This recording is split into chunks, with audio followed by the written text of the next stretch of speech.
श्री वृंदावन बिहारी लाल की जय। राधे कृष्णा मित्रों, आज मैं एक बहुत सुंदर कहानी लेकर के अपने इस प्यारे से चैनल के ऊपर लेकर के आया हूँ और मुझे विश्वास है कि आपको ये बहुत अच्छी लगेगी। इसमें सबसे पहले भाव देखना कि हमारा कहीं ना कहीं हम जो संसारिक जीव हैं, हम अपने पापों को न देख करके दूसरों के पापों की गिनती बहुत शीघ्र कर लेते हैं।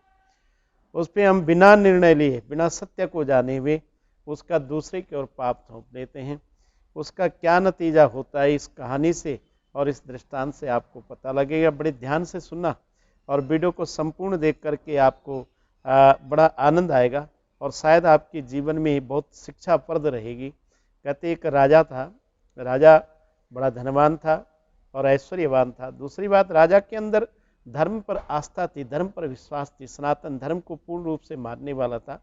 उनके जीवन की सबसे बड़ी खूबी थी, सबसे बड़ी खासियत थी कि महाराज सबसे पहले प्रातःकालीन उठ करके देव मंदिरों में जाते थे, देव प्रतिमाओं का दर्शन करके भगवान की पूजा करते थे। उनके राज्य में अगर कोई संत होता था, उनको दक्षिणा दे करके उनकी जीविका की वृत्ति को चलाना राजा का स्वभाव था। ब्राह्मणों के प्रति इस राजा की बड़ी निष्ठा थी और आस्था थी। ब्राह्मण और संतों की सेवा अपने जीवन का परम उद्देश्य मानता था, परम लक्ष्य मानता था। ये भी सत्य है कि इस संसार में जिन्होंने ब्राह्मण और संतों की सेवा कर ली, समझो उन्होंने परमात्मा को पा लिया। महाराज, ये राजा का जीवन का लक्ष्य था, राजा का उद्देश्य था। कहते एक दिन राजा ने अपने राज दरबार में ब्राह्मण भोज का आयोजन किया और ब्राह्मण भोज के लिए अपने जो भंडारी, अपने जो सेवक थे, उनको भोजन बनाने में नियुक्त किया। पाकशाला में भोजन बन रहा था, बड़ी श्रद्धा से, बड़ी भाव से, बड़ी निष्ठा के साथ, क्योंकि राजा का आदेश हुआ करता था अपने सेवकों के, जब हम ब्राह्मणों का भोज करते हैं तो बड़ी शुद्धता के साथ, बड़ी पवित्रता के साथ, उसे किसी प्रकार का अपवित्रता ना आए, इस प्रकार से वो अपने सेवकों को भोजन के निर्माण के लिए आदेश करते थे। आज भी उन्होंने उसी आदेश के अनुसार अपनी पाकशाला में जो है अपने सेवकों का आदेश दिया। भोजन पकवान बन रहे थे, अनेक प्रकार के ब्राह्मणों को निमंत्रण दे चुके थे। भगवान की कैसी अद्भुत, या ये मान लो समय की ऐसी परिस्थिति थी कि उस पाकशाला के ऊपर एक बाज जो है एक नाग के पीछे दौड़ रहा था, सांप के पीछे दौड़ रहा था उसे पकड़ने के लिए, उसे मारने के लिए। और ठीक उस पाकशाला के ऊपर आकर के इन दोनों में युद्ध होने लगा। वो उसे अपने ग्रास को बनाने के लिए चलने लगा और नाग सर्प अपने आप को बचाने के लिए उसके ऊपर प्रहार करने लगा। एक दूसरे के ऊपर प्रहार होने लगा, क्योंकि सर्प को भी अपने प्राणों को बचाना था और बाज को भी उसे भोजन करके अपने प्राणों की रक्षा करनी थी। दोनों ही अपने प्राणों की रक्षा के लिए युद्ध करने लगे। जब उस सर्प को कोई दूसरा रास्ता सूझा नहीं अपने प्राण को बचाने के लिए, तो उसने अपने मुख से अपना जहर उगल दिया और वो जहर की जो छींटे थे कहीं ना कहीं राजा के पाकशाला में भोजन में आकर के गिर जाते हैं और वो सारा का सारा भोजन विष से ग्रस्त हो जाता और विष से विषैला हो जाता। ये बात न तो राजा के सेवकों को पता चली, न महाराज को पता चला, न किसी अन्य व्यक्ति को पता चला कि इसमें सर्प का जहर आकर के मिल चुका है। ये भोजन जो है जहर से दूषित हो चुका है। राजा ने बड़ी श्रद्धा के साथ, राजा ने बड़ी भाव के साथ ब्राह्मणों के भोजन के निमित्त जो है ब्रह्म भोज के निमित्त ये भोजन तैयार किया था।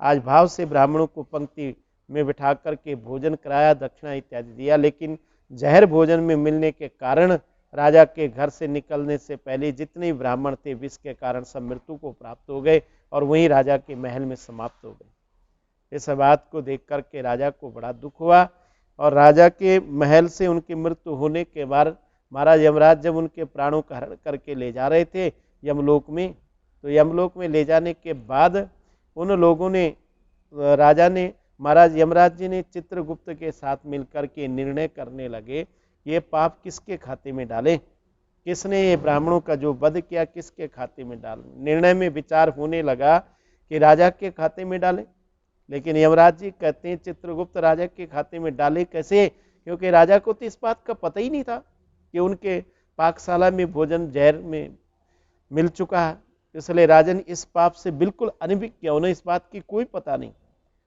दूसरी बात चित्रगुप्त कहते हैं, बोले महाराज अगर आप कहते हो कि राजा का दोष नहीं तो बाज का, सर्प का दोष है, आप सर्प ने जहर उगला लेकिन महाराज यमराज कहते सर्प का दोष कैसे है, क्योंकि सर्प तो अपने प्राणों को बचाने के लिए उसने अपना जहर उगला।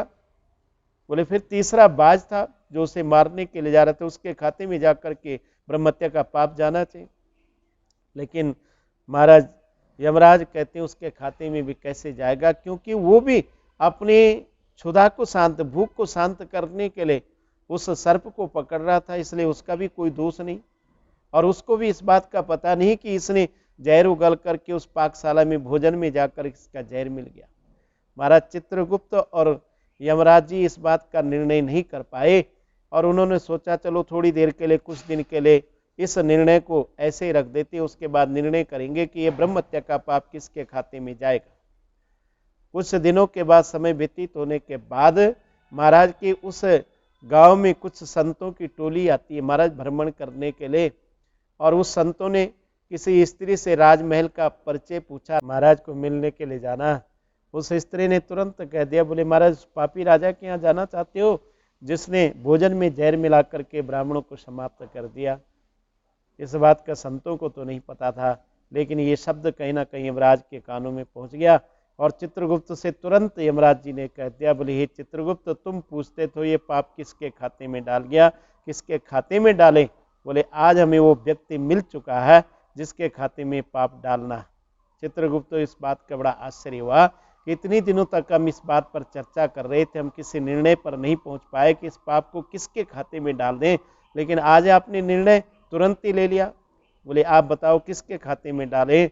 बोले इस स्त्री के खाते में डाल दो जिसने राजा को पापी शब्द संबोधित करके महाराज को, संतों को कह दिया कि उस पापी राजा के घर जाना चाहते हो, उसके महल में जाना चाहते हो, क्योंकि इसने इस राजा के पाप को देख कर के इसके पापों की गिनती की है। कहानी बहुत सूक्ष्म थी लेकिन बहुत मर्मदायक और बहुत ज्ञानदायक है, क्योंकि संसार में कहीं ना कहीं जीव अपना अपराध न देख करके दूसरों के अपराध की गणना करते हैं, अपने पाप को न देख करके दूसरों के पाप की गणना करते हैं। और ये सत्य है कि हमें जितना अपने पाप से पाप नहीं लगता, दूसरों के पाप की गणना से हमें उतना ज़्यादा पाप लगता है। अगर मेरी कहानियाँ आपको अच्छी लगती है, कमेंट बॉक्स में जाकर के आप अपना भाव हम तक व्यक्त कर सकते हैं। इस चैनल के माध्यम से इन कथाओं का लाने का हमारा एक ही मतलब, एक ही उद्देश्य है कि आप लोगों के जीवन में भक्ति का संचार हो सके और धीरे धीरे परमात्मा की ओर हमारा जीवन लग सके। जय श्री कृष्णा, जय श्री राधे।